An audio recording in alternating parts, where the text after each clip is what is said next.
Thomas and Frederick. With Thomas and Frederick. With Thomas and Frederick.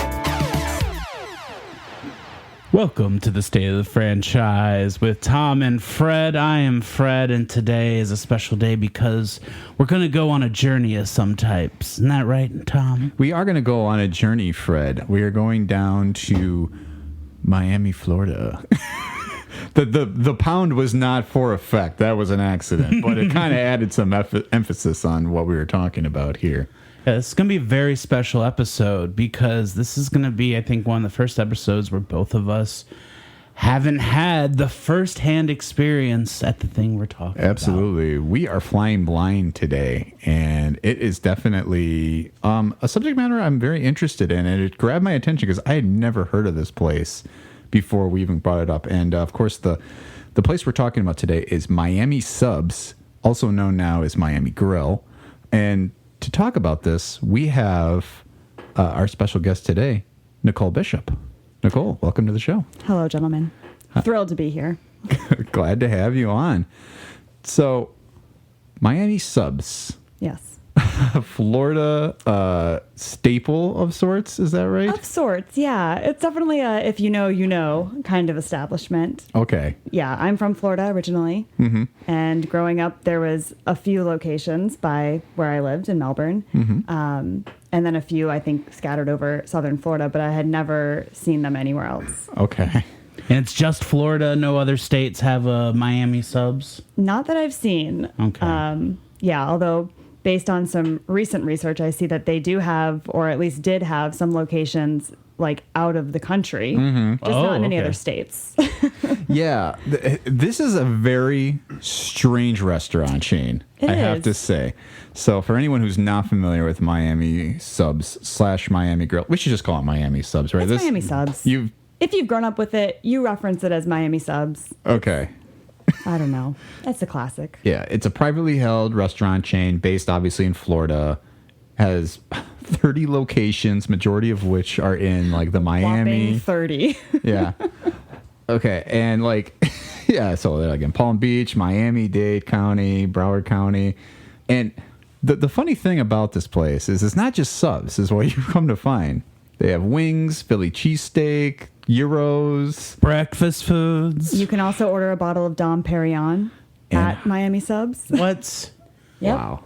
If you're feeling fancy, it's the one fancy item on the menu. Wow. So in Florida, do like a lot of restaurants like of this tier have access to booze? Is that like a thing in Florida, or is this like rare? It is rare. Okay. Especially Dom Perignon at a fast food restaurant is relatively unheard of. Because I didn't know if it was like a Louisiana thing, where it's like their gas stations have like frozen daiquiri stuff. Yeah. That's actually in like Pennsylvania too. Oh. We stopped at a place and they had machines like behind the counter where you could, I don't know how that works. Like, do they put like a seal over it, or do they just trust you're good?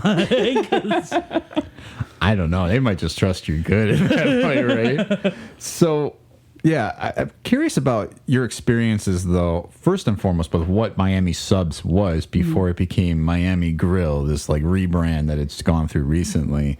And yeah, and maybe just talk a little bit about what the restaurant vibe is like, having, not set foot in it ever. Yeah. So I actually have not been to a current Miami Grill. I thought that they had gone out of business, honestly. But growing up, Miami Subs was right down the street, and we would go every once in a while. It was kind of a treat. But the restaurant, even as a child, I remember it being like very, very unique in that it was neon, like turquoise and pink. It kind of reminded me of like the Max from Saved by the Bell. Oh, yeah. Very loud for kind of no reason. Mm-hmm. And then inside they had these really colorful, like intricate hand painted murals of flamingos coming out of grass and like very Florida things. And then in the middle of the restaurant was this giant neon blue aquarium, like a fish tank with live fish swimming around in it. Very MTV Cribs style. Yeah. My brother and I loved that. But also there was nothing like for a place being called Miami Subs, there was nothing Florida centric on the menu. Okay. Like, it was Philly cheesesteaks was like the main thing they promoted. A different city's quintessential sandwich, and then I always got the meatball sub as a child. Interesting pick, usually over 100 degrees in Florida and just want to... That's what I keep thinking about is like in swampy Florida getting the Philly cheesesteak. Hot sub sandwich. Yeah. But when you live in the South, you're used to it. Like I lived in Georgia. That never fazed me. But now living here for a while, I'd be like, I want like a cold cut or something. Right. Yeah. Which it is interesting when you put it that way too. Because a Philly cheesesteak is something that's like middle of the winter. You're like, oh my God, this hits the spot. It's like getting soup. But yeah, like here, you're like, I guess you could get... Is there soup on the menu? I don't even know if I looked. Probably now, but... They just have everything. So, okay, interesting, though. So when was, like, the first time you remember going in there? It's probably elementary school, so, like, okay. 8 or 9. Gotcha. Yeah. And they also opened a location in the zoo, so they had a Miami Subs in our local zoo. Wow. But those were the only 2 that I knew of or have ever been to, I think. Wow, okay. So it's been around, well, you're not that old. I mean, so not when I say a while. Careful, it's not, Tom. 7 years Careful. old. I'm Great moisturizer. not trying to dox nor date our guest here. But it was just subs mostly then. It's not like how the menu is, how we just saw. I think they maybe had like chicken tenders. I think they probably had wings at the time. And they Okay. had really good French fries. Their fries were really tasty. Kind of like Arby's fries, but not curly. Yeah. But like that battered fry that's kind of like orange with seasoning. Sure. So like good. we were trying to think of like a restaurant that equates to this, like in the Midwest. I'm also starting to get Fuddruckers vibes. Oh, yeah. But instead of like Americana all over the wall, it's Floridian vibes, Yeah. Because like when you said those fries, I was picturing Fuddrucker fries. Yeah. And so there's a restaurant that was nearby my house growing up called the Highland House. And this place is Tex-Mex, but it kind of reminds me a lot of what you're describing. I've been to the Highland House. You have. I Would have. you say that's similar vibe? Or is it The Highland House is maybe nicer than a Miami Subs. really? Yeah. Okay, because I'm like trying to get the feel of whether Miami Subs is more like Applebee's type restaurant or if it's like it's like going into a Subway. Well, it's like Subway in that it's fast casual. Sure. And yeah, it's definitely has like its own vibe to it. It's not so much like Florida kitschy as it is like maybe it's trying to be Art Deco, Okay. like very much Miami Vice neon nice. vibes. I did pull up a picture of the Max from Saved by the Bell, and I just needed to compare whether this actually is accurate. I thought you pulled up the Barbie website. I That's thought- what it looks like. I thought you pulled up a picture of Miami Subs. Okay, well then I think that's probably the perfect thing then. Think of literally the Max from. Yes. It looks like an old Taco Bell actually. Is what the Max looks Yeah, I like. could on see there. that. The You only know? difference is the booths are like that turquoise and hot pink. Oh my But god. it's the same setup. This is great. It just reminds you of like everything you think about Florida, like Yes. Vice City or something like Grand Theft Auto. Yeah, throw a flamingo out at it, and yeah, that's it. That's a Miami Subs. Interesting. Okay. So, I guess why is Miami Sub someplace that you always think about even years later? It's a very unique experience, and like Okay. I've never been to a place like it, Sure. and it definitely just like sticks with you, especially if you grew up going to it, and it doesn't seem like there really is an equivalent everywhere else. It's kind of its own vibe and thing, and Yeah. definitely if somebody else knows a Miami Subs, you're like, hey, yeah, okay, you've been there. Yeah, I know. And even Fred saying Fuddruckers, I'm almost like, I don't know if that quite does it. the No, same it doesn't justice. sound like. It sounds like I really missed out when I was in Florida that I didn't go to a Miami Subs. Man. I remember you messaged me, but I wonder if it was too late or something, or maybe we were just too busy. But I did not see any. I wasn't looking at the time, but I did not see Yeah. signs for it when I was in Orlando. But I'm sure there are Miami Subs in Orlando. I mean, you were also on your honeymoon, so if you took time out to go to a Miami Subs, then I feel like you might have been just. Yeah, to but you redo know your I would have done honeymoon. it. Yeah. You got to do take 2 of your honeymoon because does it even count if you didn't go to Miami? I know. We were already talking about our next time, not like another honeymoon, just another Florida trip. We're like, well, next time we need to do this, and I'm like, also like, maybe next time we need to see like something other than Florida. You can go to the original Hooters down there too. I've never been to a Hooters. Really? Too afraid for that. Yeah. I mean, I think especially now, Hooters is not aged well. No, it doesn't age well, and I'm also too frightened by the idea of it. Yeah, it's something. I want to be like not noticed in a restaurant. Like, oh, here comes this guy. Yeah, if we went to a Hooters and you did like the thing where it was like, oh, it's his birthday, that would be like my Beau is afraid. Like that would be my ultimate nightmare. Beau was afraid. We'll talk about that in another episode because my goodness, what a movie. So that being said, though, I think now that we kind of got a lay of the land of what Miami Subs is, we can go back to where it started. So the founder of the company, and correct me if I have this name wrong, is it Gus Boulis? Mm-hmm. Okay. Helped build the Mr. Submarine, now known as Mr. Sub, restaurant chain in Canada. The less formal Mr. Submarine. Yeah, to his friends, he's just Mr. Sub. He's cool. He's more approachable. Mm-hmm. It's like hanging with Mr. C instead of like Mr. Cooper, right? Yeah, so he expanded this location to 200 locations, after which he had retired to Florida when he was 30 years old. And then in 1980, he opened another restaurant in Key West called Mr. Submarine, which later expanded into Miami Subs Grill. So was it always Miami Subs Grill, or was it just Miami Subs? I mean, it maybe formally was Miami Subs Grill, but I only ever knew it as Miami Subs. Sure. But going back to earlier, I think it's hilarious that this guy moved to Florida to retire when he was 30 years old. Yeah. Because he already struck it rich with Mr. Sub. Yeah.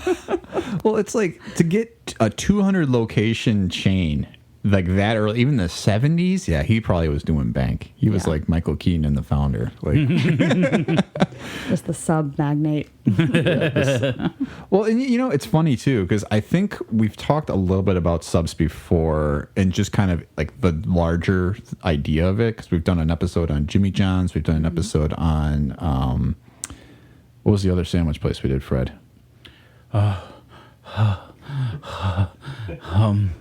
I don't. We did do another sandwich place, didn't we? I don't think so. Maybe. Did we? Cousins? No. Maybe I just ate a sandwich before we came one time. I don't know. Yeah. If you think we've done a sandwich episode, write in at State of the Franchise. No, I don't think we've done another sandwich episode, because we've talked about, a sandwich episode or a burger episode. That's true, but I don't think we've ever done anything formal outside of Jimmy John's. Where I'm getting to here is that sandwich, it seems like sub sandwiches weren't a big thing until like the 90s. So to hear that somebody had a very successful chain going in the 70s to the point where it's like, oh, 1980, I'm moving to Florida to do nothing, and then I'm going to start another sub chain. It's like, that doesn't feel like it was really in the public ether at that point. Would you guys agree? I don't know.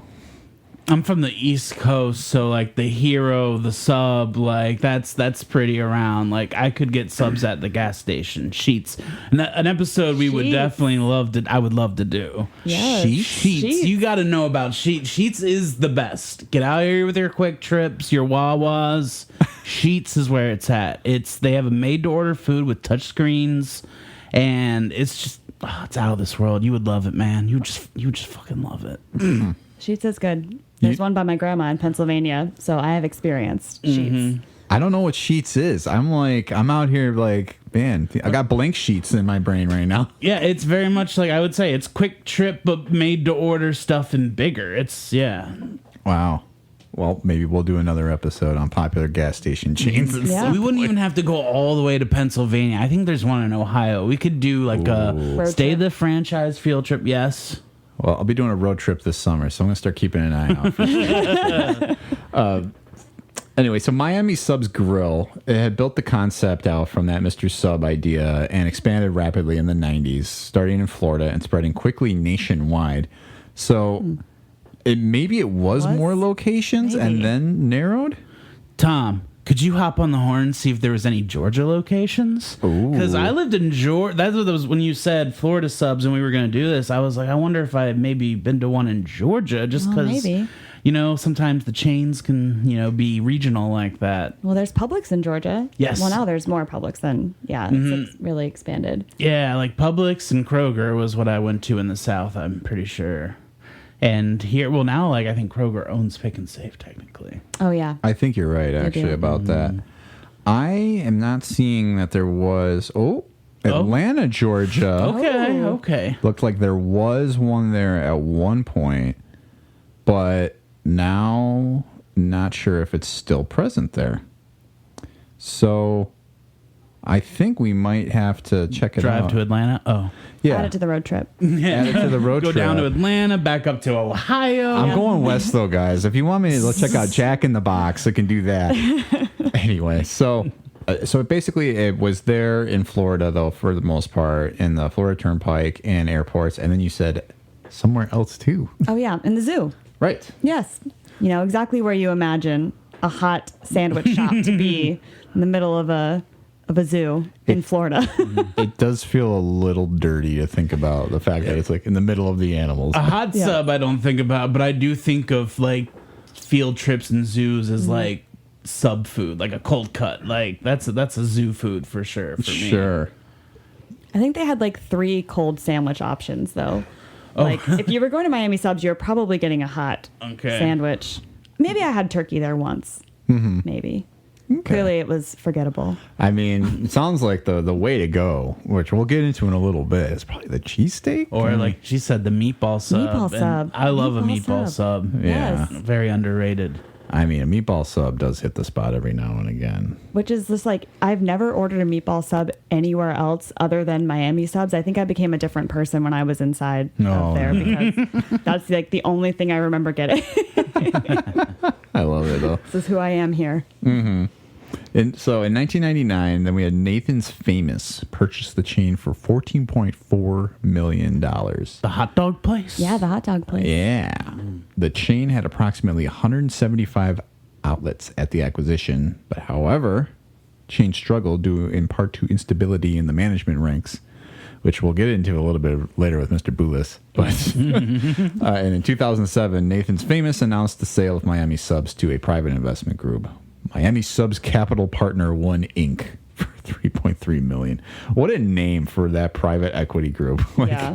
Also, they lost $11 million between that, the time that passed. They originally sold it to Nathan's, right, for 14.4, and then when they went to go sell it, it was only 3. Yeah, which is crazy. Yeah, so at the time of the sale, the chain operated in nearly 60 locations, including one in Turkey. Speaking of the turkey. Yeah, to me makes sense. There's the turkey. They planned an additional 40 restaurants in Turkey, but they were never completed. 40 extra restaurants in Turkey? Yes. That's more than they have in Florida right now. Yeah. So clearly they had this whole idea out there of we are going to occupy Turkey Yes. and be the restaurants place there. Well, it makes sense because then you don't have to worry about shipping turkey anywhere, to the United States, if you're getting it right there. Ooh. I don't. I've never been to Miami Subs. I got to do something over here. But I gotta say, I kind of want some Miami Subs. You're not selling it. No, Yeah. for sure. It's definitely an experience. Especially because they said it's at the airport. So that means it doesn't even have to be you could even have a connection in there. You Right. don't have Yeah. to run over. If you're going through Miami, Do right? they have the fish tank at the airport though? Ooh. Only one way to find out. Gonna have to go down there and look or Google that. So it looked like then Boulis stayed on as a consultant at Miami Grill. Yeah, I guess so. Okay. But he left. He was I'm done with subs. I'm going to totally change what I do. I'm going to start a business that's a fleet of gambling boats. I don't know if that's... I mean, I grew up in Florida, so my idea of reality is a little skewed and what's normal, I guess. Do you guys have anything equivalent up here in the Midwest? No, but it's always been a dream of mine to go on a gambling boat. Okay. Like a riverboat. But like definitely like near the bayou, gambling boat near the bayou. Yeah. Pretty nice. Go down to New Orleans. Have ourselves a time on a gambling boat, a riverboat, if you will. Because it's open waters, man. You can That's do it. anything on there. That's it. true. I That's the suppose. whole business model for like casino boats, is because once you get far enough out, then the gambling laws of Florida don't apply. Yeah, I feel like in the Midwest, though, especially Milwaukee, it's like our thing is like it's a big deal when Kid Rock comes here with his boat, but we got to watch out because he might be shooting some. Yeah, Bud Light I was cans. gonna say, he comes in, shoots some Bud Light cans, everyone cheers. Which, by the way, I was at a little store. I won't name it, but I was at my store in Bayview picking up some Bud Light. Oh. So that is my shit kicker beer of choice, as I call it. Yeah.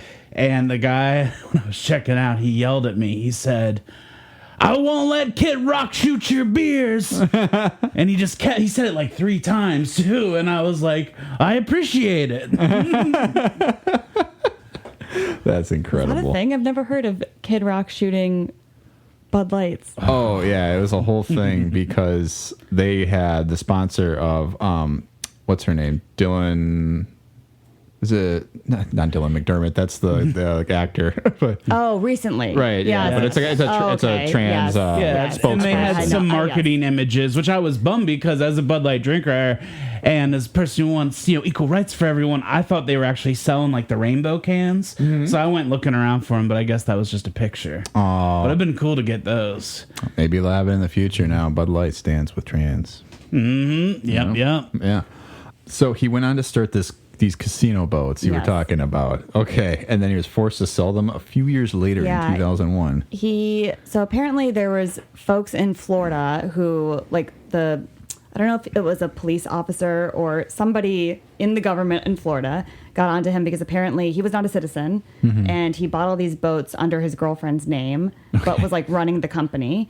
And so they were like kind of out to get him and forced him to sell because essentially it was illegal because he couldn't own these vessels. Right. So then he sold the company to these 2 guys, Jack Abramoff and Adam Keaton, who are, I would say, some unsavory characters. Jack Abramoff was a lobbyist during the Bush administration, and apparently he got into a lot of trouble. He was at the center of something that was called like the Enron of lobbying during that time. weird. It's like Okay. he essentially ripped off like dozens of Native American tribes that paid him money to lobby for their casinos. Oh man. And he essentially like inflated the bills to them, overcharged them significantly, and then like hired all of his friends and used that extra money to like pay for all of his friends, and also used the funds to start these other fake like quote charitable organizations that money never made it to where he said that it was going to make it to, and instead used it to fund like his golfing trips to Europe. And I think he set up a sniper school in Israel. Oh my god. The things that you would do with. I was gonna say it sounds like a real stand-up individual. Yes. I did not think that's who that was. I thought it was the lead singer of Fun. Do they I have the thought- same name? Yeah, I thought you said Jack Antonoff and Anthony Oh. Kiedis. I thought it was the singer of Fun Maybe it and is the Red Hot same Chili guy. Peppers. Yeah. Oh my god, that's funny. Yes.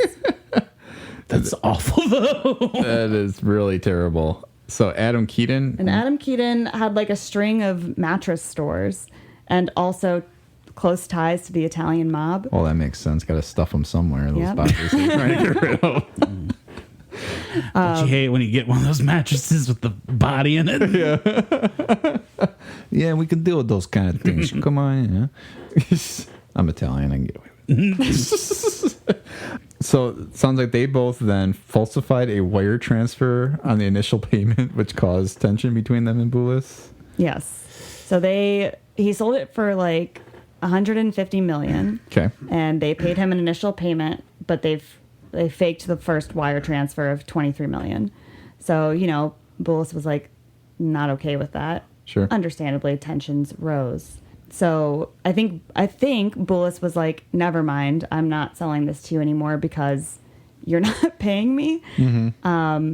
But because they like wanted it and stood to lose a lot of money, Keaton tapped into his like connections with the Italian mob and hired them to order a hit on Bullis.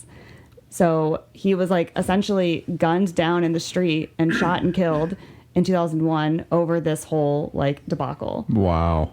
That's wild. And I was living in Florida at the time. I was talking to my dad about this a few days ago. We never heard anything about this. Like, I don't know. Maybe I was also young. I was not like, watching the evening news as a middle schooler. All the Florida schools closed that day, probably.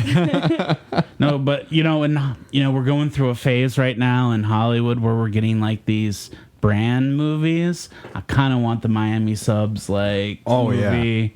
Could you imagine like the trailer could have like the slow down version of Will Smith's Miami in it? Yeah. Like, Order the city was a huge. That's what you're thinking of. They did make a documentary, not specifically about this, but I think maybe about this Italian crime family. Okay. Maybe, but the opening scene is this hit on Bullis. Holy cow.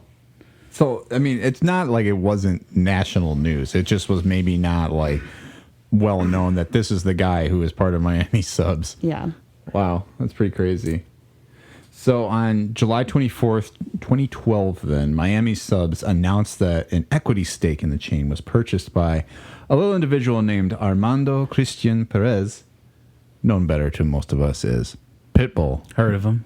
Mr. Worldwide. Mr. Worldwide. Yeah. Mr. What is it, 305? 305, yeah. Yeah, That's Mr. made me late for my rehearsal dinner. Because he did that free concert. Oh. So we were eating at like just some place downtown, and because it was like a free or a $5 concert, the whole city was flooded with like people, and I was just like, we were like 20 minutes late. It wasn't a big deal, but I was definitely cursing Pitbull that day. Oh, no. I think he owes you a Miami Sub sandwich because of that. I'd like that if you could send it like first class, so it's Yeah. still warm. If Pitbull's listening, And we know he is. Please, you'll be hearing from us at stateofthefranchisepodcast@gmail.com. So, I think there's a great question that you posed to us, Nicole, and I would like you to pose it on air right now. So my question is, it's the classic chicken and the egg of Miami Subs, which is, did Pitbull join? Did Mr. Worldwide join? And then they had this push to move the company worldwide? Or did they have a push to move the company worldwide and then secure Mr. Worldwide in order to do that? It's a great question. And I'm hoping someone out there can answer. Yeah.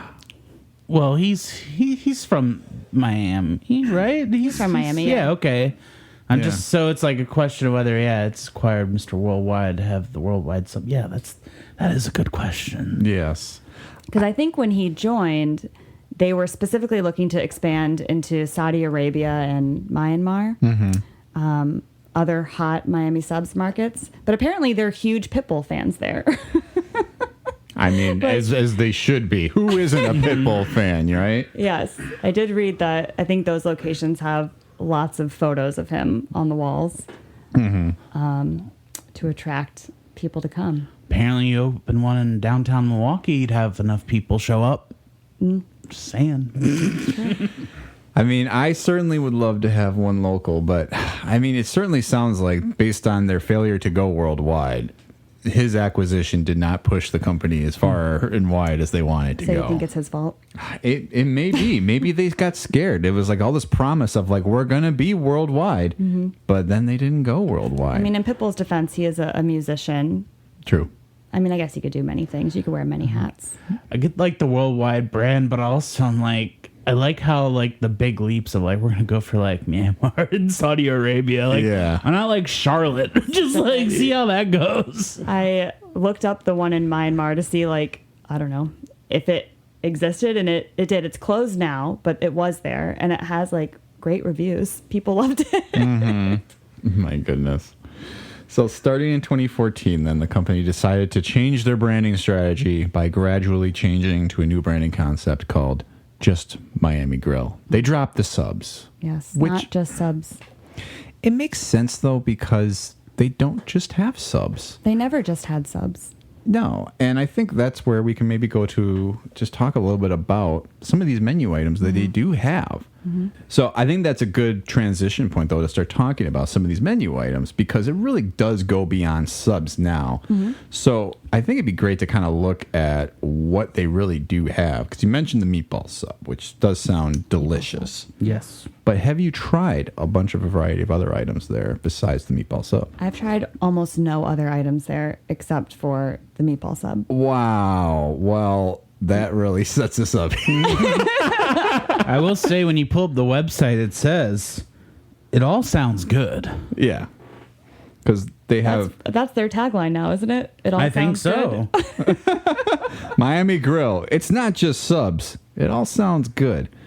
So, from authentic Philly cheesesteaks. Authentic, where we're calling here. Authentic, made in Miami, What Philly makes- cheesesteaks. A Philly cheesesteak authentic, though? Like, is it just the recipe? Or is it the fact that it's just, this tastes like a Philly cheesesteak, so it must be authentic? I feel like an authentic Philly cheesesteak is made in Philly. I would Yeah, agree like- with that, yes.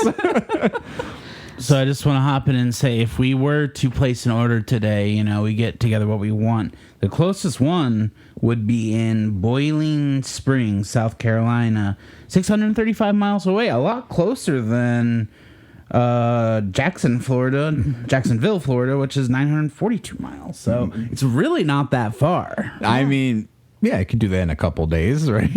Add it to the road trip map. For sure.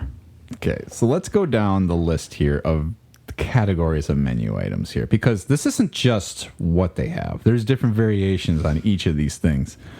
So they have cheesesteaks, they have gyros, they have burgers, they have wings, they have subs, hence Miami subs, Miami subs. chicken. So they have a whole category of chicken that ranges from chicken pitas to chicken sandwiches to a 3-piece tender platter. Then they have salads. And we have seafood, which is like a fish pita and a fish sandwich. And we have fish and chips on there, which they got from that, Yeah. what is it called? Nathan's Finest or Well, it was Nathan's is the hot dog company. Okay. And then there was another company that's like a Arthur fish and Teaches, chips. right? Yeah. Mm-hmm. Yeah, okay. Then they have the breakfast that we were talking about, and they have a whole variation of stuff on here, like breakfast sandwiches, breakfast pitas, which is also a new thing I didn't know about. And then they just have sauces, which I feel like speaks to Fred a little bit. I love a Oh, sauce. yeah. Florida loves a sauce. I mean, the Bishops are a sauce family. The That's my family. And then they got some dessert, and the desserts sound kind of good. We got cookies, key lime pie, cheesecake, ice cream, milkshakes. Oh, and There's then the hot dogs. And of course, That's there's the it. hot dogs. I mean, key lime pie, that's Florida, It's right? like a requirement. Yeah. But then we also have the bar bites and sides and beverages, which it just sounds like there's no shortage of anything here. I'm like, what is their specialty anymore? And maybe that's why they're Miami Grill. Like, Yeah. I don't know what their specialty is. It's they've got a lot of options.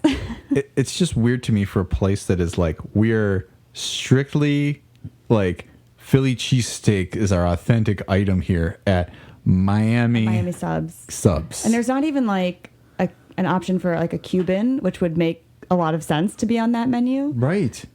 There's so many different like chicken items and hot dogs. It's like, it is kind of like kind of Fred mentioned with Fuddruckers. It's a lot of Americana fare that also kind of has like Florida spin to it, because there's like just a lot of fish stuff here.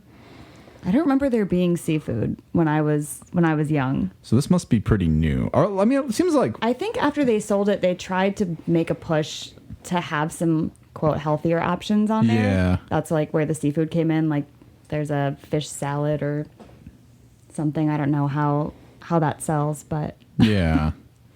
I don't go to Miami subs to be healthy, okay?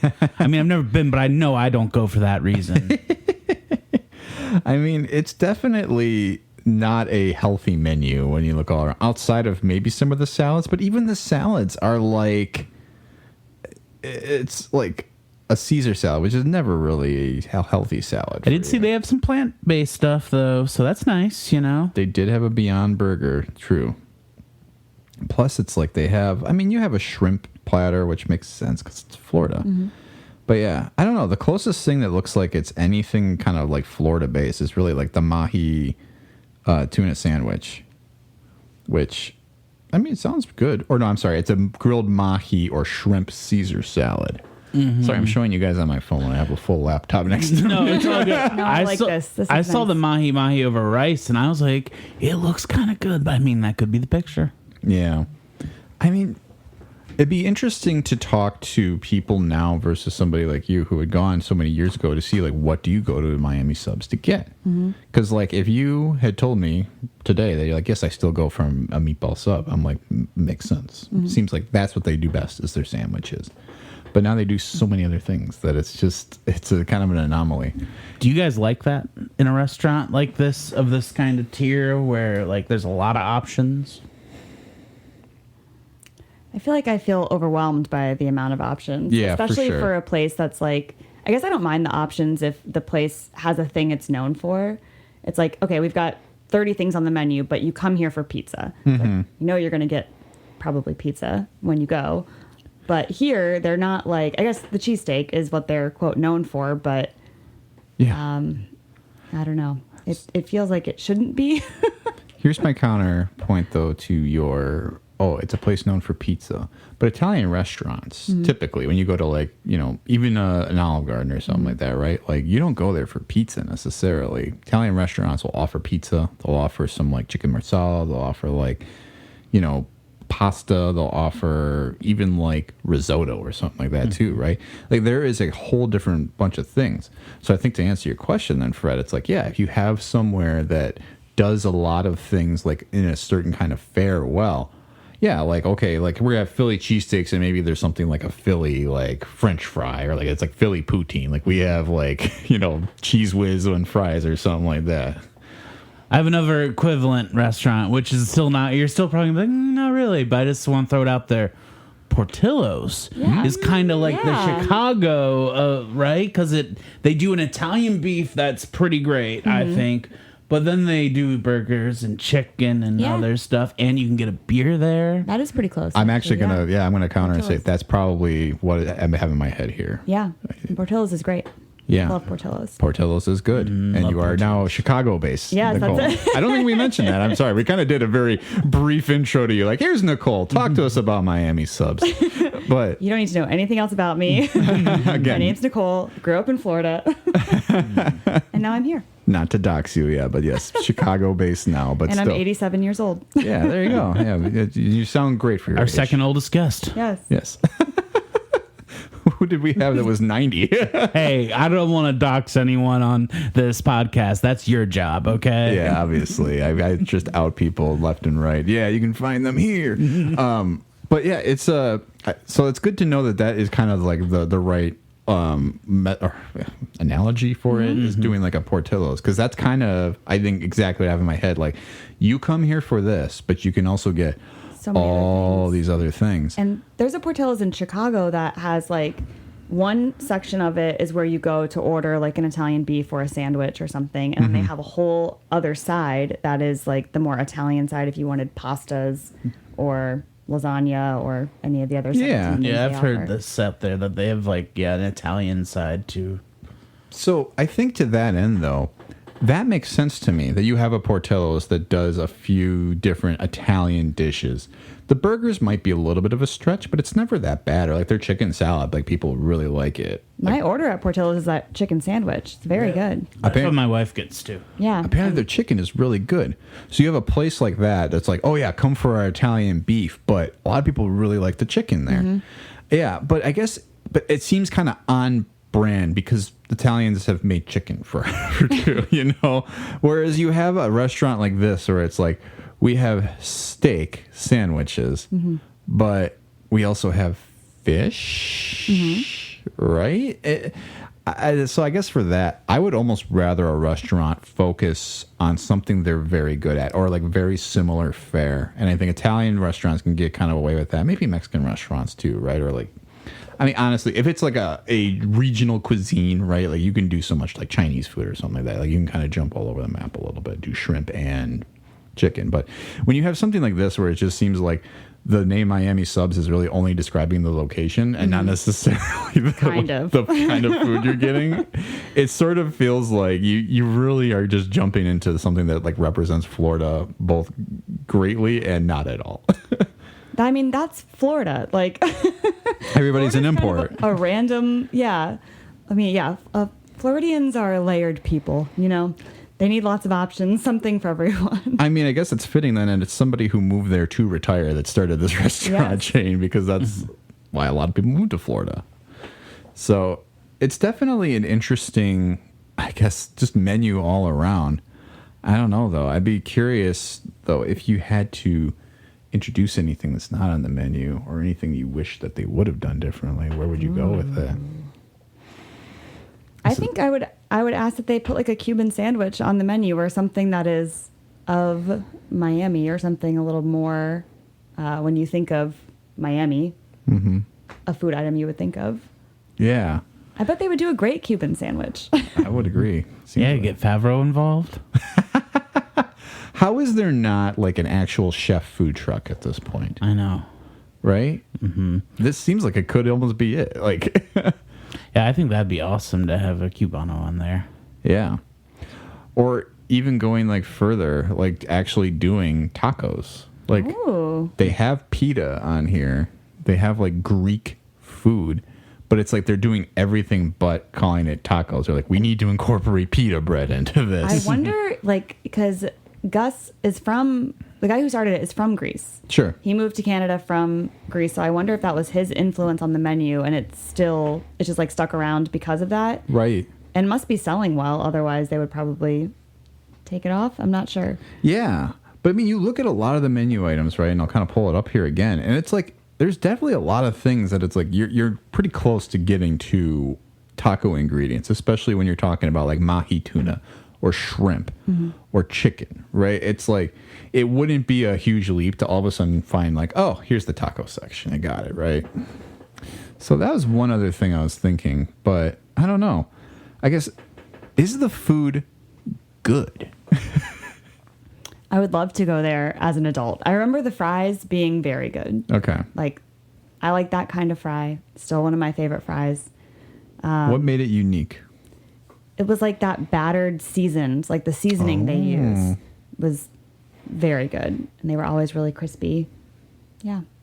Nice. I mean, yeah, I guess it'd be good to kind of see. It'd be great to do another taste test and be like, yeah, could this be better? Or could they be doing something different with their stuff? 8-year-old Nicole would say, yes, it's great. She loved going there. Did 8-year-old Nicole love McDonald's, though, too? No, only when the teeny beanies were a thing at McDonald's. The teeny beanies. I had a newfound love for it. But. Dang. That was a nuts thing. Did I tell the story about on the McDonald's episode, Fred, where they had the lady who came in for the Beanie Baby toy? I think so. Yeah. It was like, well, just to recap it quick, because I obviously love to tell stories, but there's a woman who came in looking for like a Beanie Baby toy in their Happy Meal, and I was like, I just want the Beanie Baby toy. And they're like, well, you have to buy a Happy Meal in order to get it. Yep. And she's like, well, okay, fine. Give me 2 Happy Meals. She took it, grabbed the toys out of there, dropped the whole food in the garbage can. I grew up in a very affluent community, though, with a bunch of people who are just rich dicks. And so it's not hard to believe that there was a Karen that would pull shit like that. That's a move. Yeah. Yeah, and when they had the like Disney anniversary toys 2 years ago, whenever that was, I ordered my Happy Meal and I ate it.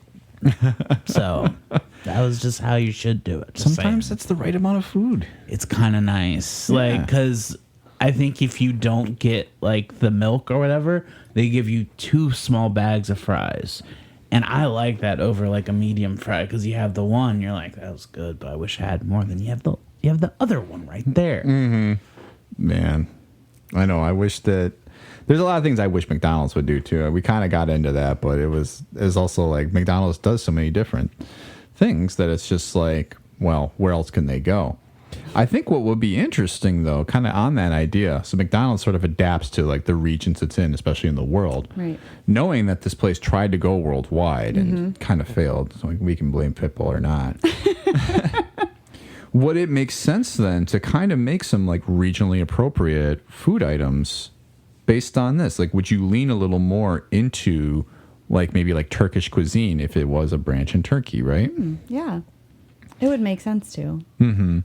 Or maybe like you get more if you like had a place in the Midwest. Would it look a little more like a Portillo's where you would offer like hot beef because you already have the Philly cheesesteak, right? You're And I would say no, because my coulda, woulda, shoulda for this would be we live in the Midwest.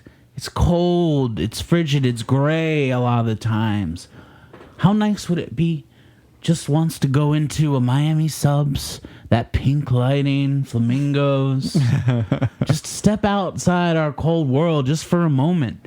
And I think that's like, it's got this great brand of Florida. And I think people that live in places like Milwaukee, if the food is passable, they will enjoy going and eating in a Florida vibe place. That is true. I've been in the Midwest now for 14 years, but I came to Milwaukee for my first time like a year and a half ago, and I was interested to see how many places are kind of tiki vibes or Florida vibes in Milwaukee. But I think it's exactly that. Like it's so cold up here that people want to get away and like pretend they're on vacation. Yeah, for sure. Yeah, like you brought the Highland House. Yep. Miami Subs isn't probably like that, but I'll tell you, there's a restaurant like that everywhere in the South, and I miss it. You know, like these vaguely seafoody themed, but it's probably not necessarily all fresh caught. But you know, it's just like these like Bubba Gump, but not a chain. Like, I miss places like that. You know, and I think places like that would do well here. You get a good supplier of some seafood that's not like lake fish. Right. You just mix it up. Get some conch fritters. Conch fritters.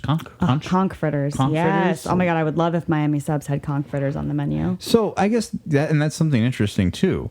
So you bring up Miami Subs here into the Midwest, right? Chicago, Milwaukee, wherever you have it, Minneapolis, St. Paul.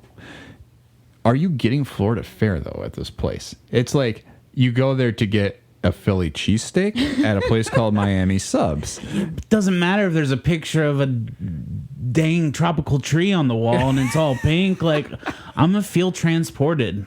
It's like you go to these theme places, like the food is always burgers and shit. Like at Disney World, it's all burgers and stuff, but it's the ambiance. I suppose that's true. But it's like, okay, going back to the Portillo's example though, right? You go in there, you kind of feel like you're at like an old like Italian, like you're in like the sub place in the Bear, right? I feel like I'm in the Untouchables. Yeah, exactly, right? So it's like, oh, I feel like I'm in Chicago and I'm getting food that like was like old school Chicago. You know, sure, I think the closest thing you get to Florida at Miami Subs looking at the menu is either the mahi tuna salad or a key lime pie. Yeah. And I think you could import some frozen key lime pie and some frozen conch fritters, and I think you'd have something pretty great in the Midwest. If I could get a conch fritter up here, that would be A+.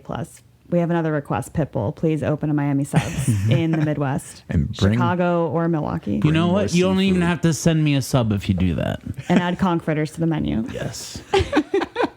I am like, conch fritters are something I've never thought about at anywhere. And I'm like, well, now where can I get a conch fritter around here? You can. No, I don't think not I've really. ever seen them up here. Maybe like frozen at like a fish market, but never. Yeah. It's a very southern thing, I feel. That and just like gator tail bites. And Did you have conch fritters in Georgia? Oh, yeah. Yeah? Mm-hmm. Okay, they don't have gator bites on the menu. I was like, wait, maybe I have been to Miami Grill. There's somewhere in Milwaukee that was doing gator tail bites, I'd recall.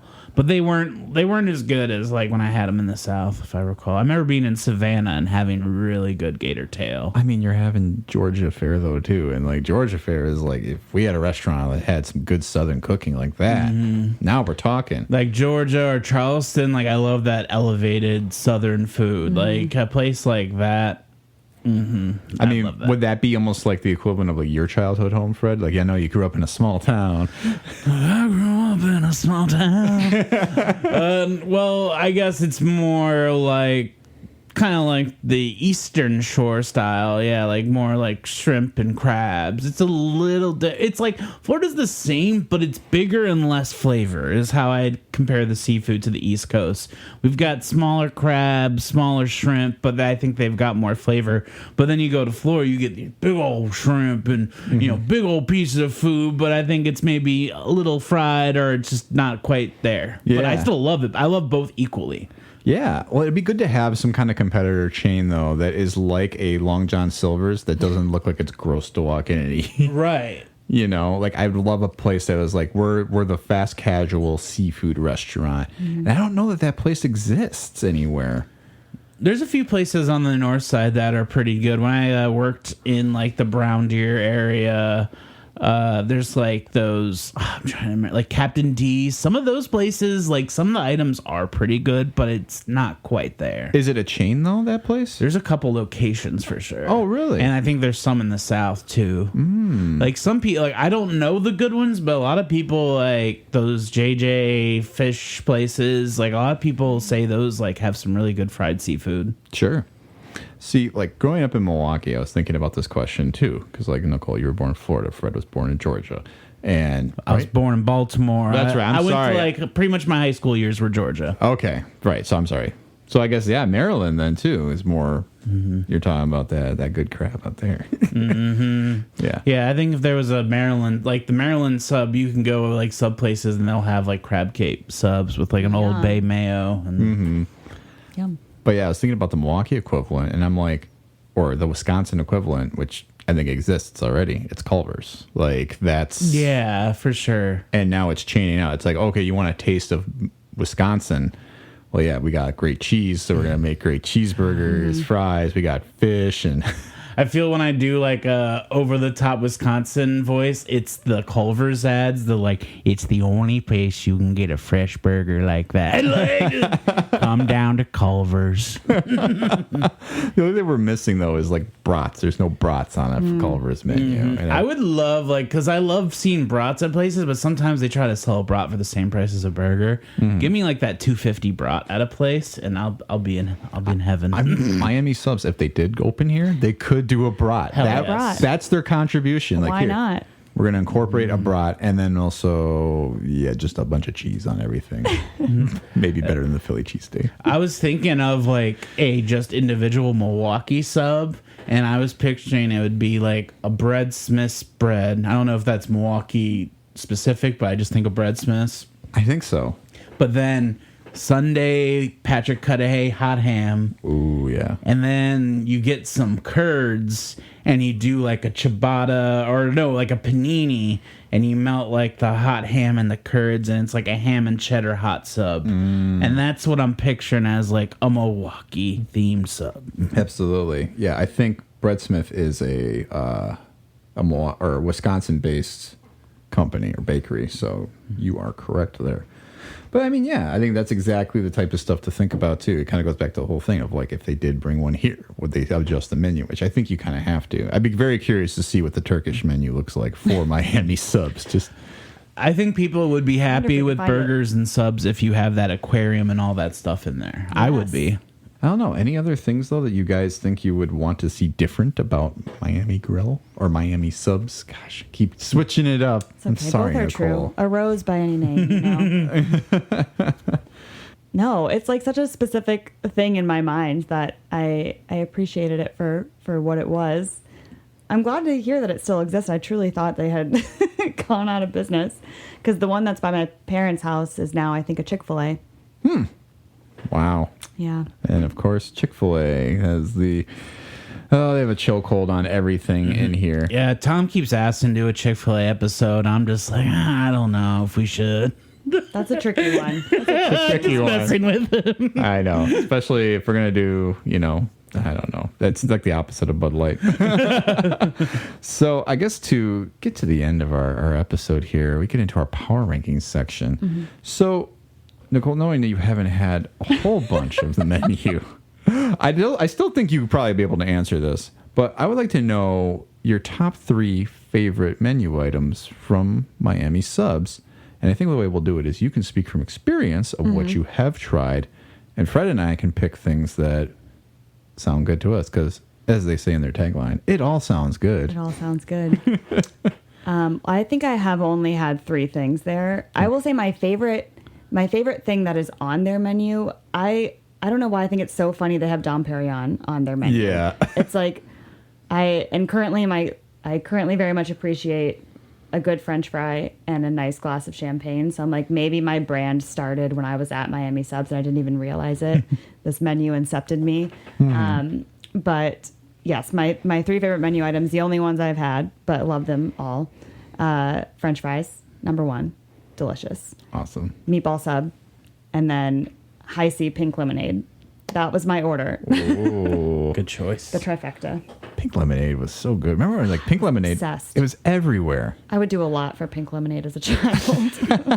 It's like, what would you do for a Klondike bar, right? Yes. You're like, I would do backflips, which is also just, it's a great thing. Klondikes, I feel like, are not a thing anymore either. So, but that's good menu item choices. I definitely, I mean, yeah, the meatball sub sounds good. You know, I'll go right into mine. Because I'll agree. I think the meatball sub would probably be the one thing I'd want to definitely order because it sounds delicious. The other thing that caught my eye on here is that they have grilled chicken wings. And I love a grilled chicken wing because we did our chicken wing episode not too long ago where we did a little tournament and kind of tried a bunch of different chain wings. Mm-hmm. And one thing I kept coming back to is the fact that I'm like, these are all deep fried, which I think is like a technical buffalo wing. But there's a couple places even in the Milwaukee area that do grilled wings. And I love them because I think they just add a little more flavor. They kind of seal it all in a little better. You ever had a smoked wing? Ooh, yeah. Ooh, I maybe have, but it sounds delicious. Yeah, they're very good. So definitely would love to try their grilled wings just to see how those would stack up. Mm-hmm. And then I think the Philly cheesesteak. Seems like you got to go for it. You got to. There's an original Philly cheesesteak on here, and it sounds amazing. What about you, Fred? Yeah, I would definitely. So I think we're gonna get some Don Perignon for the table. Yes, there you right. go. Definitely. Goes without saying, but thank you for saying. I'd like to get some boneless wings, or just like some because I prefer bone-in wings. But when you're at a new place, I feel like I want to try some Crispies and I want to get some sauces. Yeah, there you go. Some jam and jerk, a sweet heat chili, definitely, and a South Beach. I don't know what that is. It looks like a creamy hot ranch. Yeah. But then I'd probably get a Philly cheesesteak. I'm going to get a half Philly cheesesteak, half meatball sub. Ooh. Because, selling people on I feel like that's cheating, but all right. I'm ordering a lot, but I'm trying. It's for a podcast, okay? Yeah. Then, I don't want to go too crazy, but maybe order fries. Because I'm looking at the seasoned fries. They remind me of, in the East Coast, we have boardwalk fries, which is pretty much... They're thinner fries, but it's a Old Bay seasoned salt, and then you dip them in malt vinegar, and it's just some good stuff. I'm gonna get probably a slice of key lime pie to go. I kind of want to eat that at home, put it in the fridge, let it get cold again, and then eat it in bed or something. I like that you built an order from start to finish for your power rankings. I think that probably should have been how we did this because you kind of did the same thing, Nicole.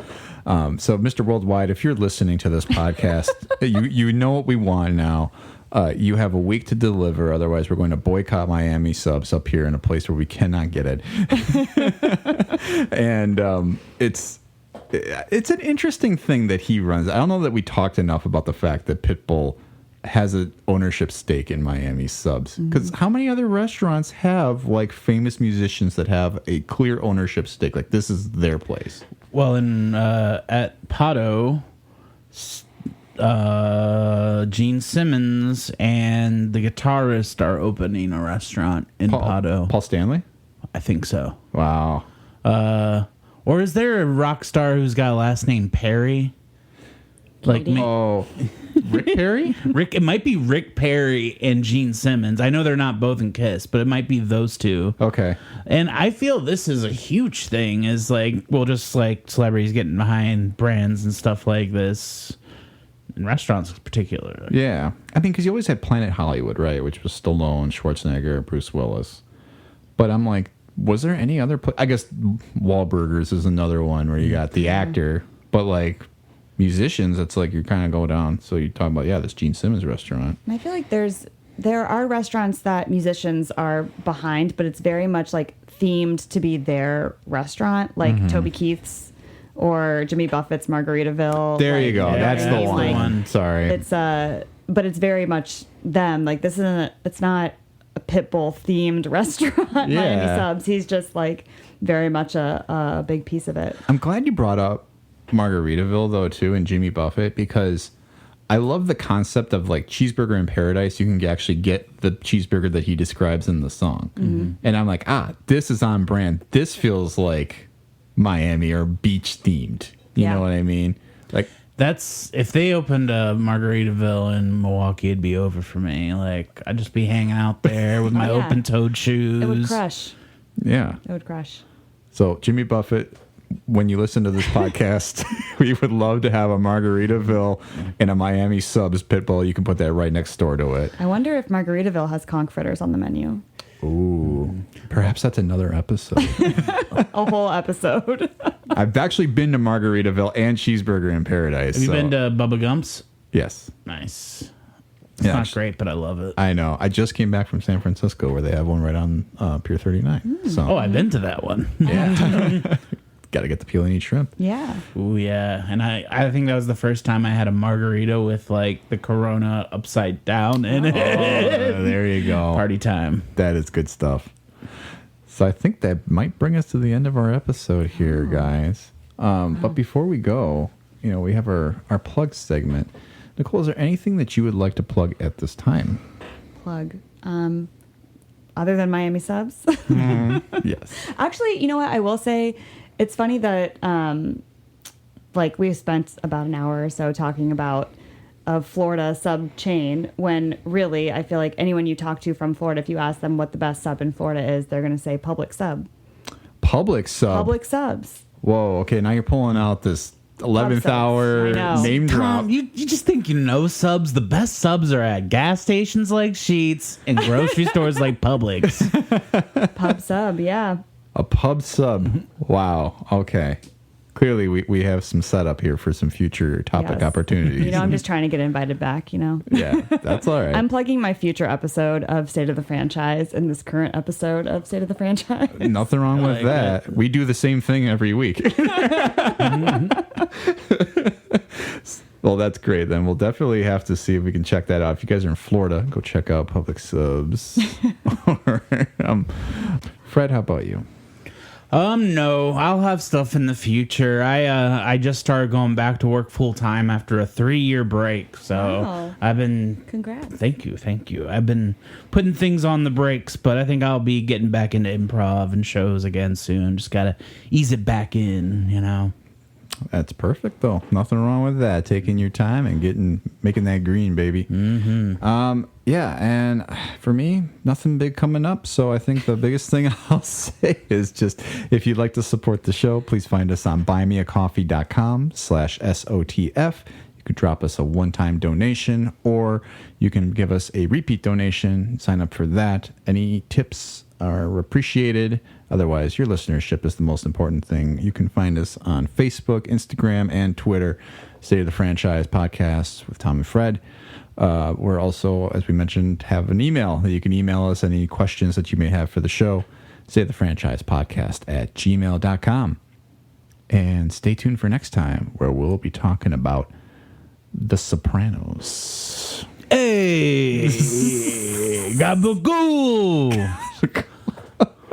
Nicole, thank you again for joining us this week. Thanks for having me. Yeah, and thank you all for listening. We'll see you next time. Bye. Bye. No cares, 'cause all I wanna do is charge my phone, drive, listening to you. And what they taught you about will always be